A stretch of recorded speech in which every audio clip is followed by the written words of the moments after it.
Bonjour à tous et bienvenue sur notre chaîne d'actualité. Un coup de théâtre, sans précédent, secoue l'univers audiovisuel français. Imaginez, le 28 février 2025, à minuit pile, la chaîne C8, autrefois un pilier incontournable de la TNT, cesse d'émettre.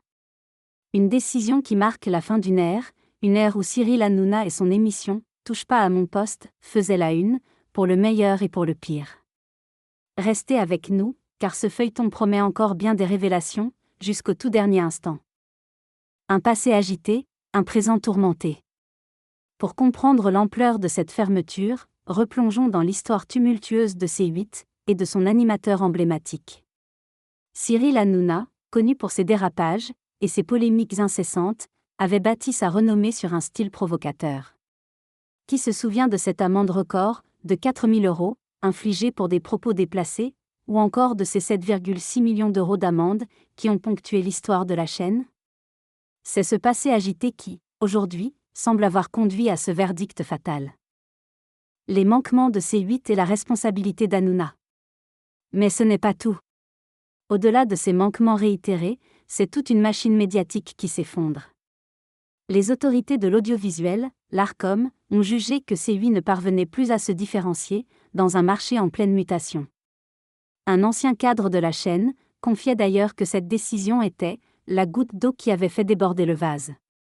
Pendant ce temps, les responsables politiques s'enflamment, certains dénoncent une censure inédite, tandis que d'autres défendent fermement la décision, en invoquant le respect des règles du jeu médiatique. Implications politiques et rumeurs. Et ce n'est pas fini. Dans le tumulte de cette fermeture, Cyril Hanouna lui-même ne se laisse pas abattre.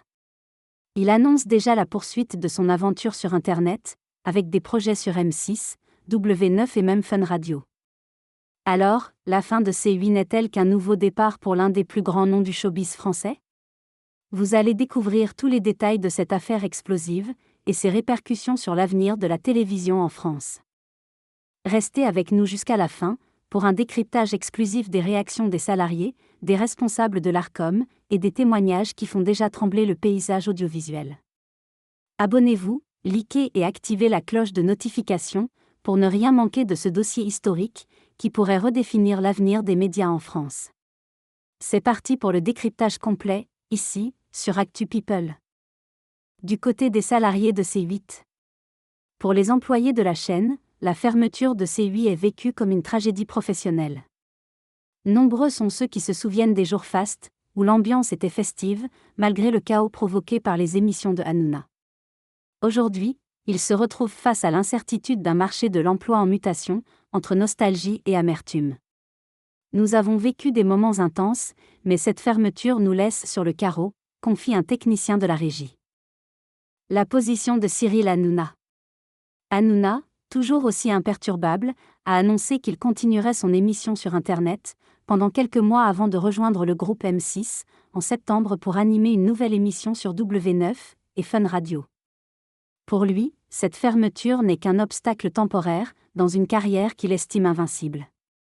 Ce n'est qu'un nouveau départ, une opportunité de réinventer TPMP dans un format digital, affirme-t-il avec assurance lors d'une récente interview. Les dirigeants de C8 et les décideurs de l'Arcom. Les dirigeants de C8, quant à eux, se retrouvent dans une position délicate. Si les amendes accumulées représentent une somme colossale, ils doivent désormais faire face à l'échec d'un modèle économique qui ne s'est pas adapté aux exigences d'un paysage audiovisuel en pleine mutation. Pour l'Arcom, cette décision était inévitable afin de préserver la qualité de la programmation sur la TNT et de favoriser l'émergence de chaînes plus innovantes et respectueuses des règles. Les réactions politiques et la perception du public. Au niveau politique, la polémique fait rage. D'un côté, des responsables prônant la liberté d'expression dénoncent une censure inédite dans une démocratie. Certains vont même jusqu'à comparer cette fermeture à un premier pas vers une dérive autoritaire, arguant que fermer une chaîne d'information relève d'un pouvoir de censure, jamais vu dans une société démocratique. De l'autre, des acteurs politiques plus modérés insistent sur le respect des règles et sur la nécessité de sanctions pour des dérives trop nombreuses. Le public, quant à lui, est partagé. Les débats sur les réseaux sociaux s'enflamment, certains dénoncent une atteinte à la liberté d'expression, tandis que d'autres saluent une décision courageuse, qui remet de l'ordre dans un paysage audiovisuel chaotique. Un tournant historique, vers une nouvelle ère médiatique ? La fermeture de C8 soulève de nombreuses questions sur l'avenir de l'audiovisuel en France. Est-ce le début d'une tendance où le pouvoir réglementaire pourrait, à l'avenir, intervenir de manière plus radicale dans le contenu diffusé ? Certains observateurs vont même jusqu'à évoquer l'émergence d'un système proche de la censure, ou pire, d'une dictature médiatique, une comparaison scandaleuse, dans une démocratie pourtant fière de sa liberté de la presse. Pour l'instant, le débat reste ouvert, et la curiosité ne cesse de grandir. Quelles seront les conséquences pour l'ensemble des acteurs de l'audiovisuel ? Comment réagiront les médias et le public à cette décision historique ? Et surtout, quelles seront les prochaines étapes pour Cyril Hanouna et ses collaborateurs, qui semblent déjà préparer leur nouveau chapitre sur M6, W9 et Fun Radio ? Restez à l'écoute, car nous continuerons à suivre cette affaire de très près et à décrypter pour vous chaque évolution de ce feuilleton, qui pourrait bien redéfinir l'avenir de la télévision en France. La suite s'annonce explosive. Merci d'avoir suivi notre vidéo. Si vous avez apprécié ce contenu et souhaitez rester informé des dernières actualités, pensez à cliquer sur j'aime, à partager et surtout à vous abonner à notre chaîne. Activez la cloche pour être alerté dès qu'une nouvelle vidéo est publiée. À très vite pour plus d'actualités passionnantes.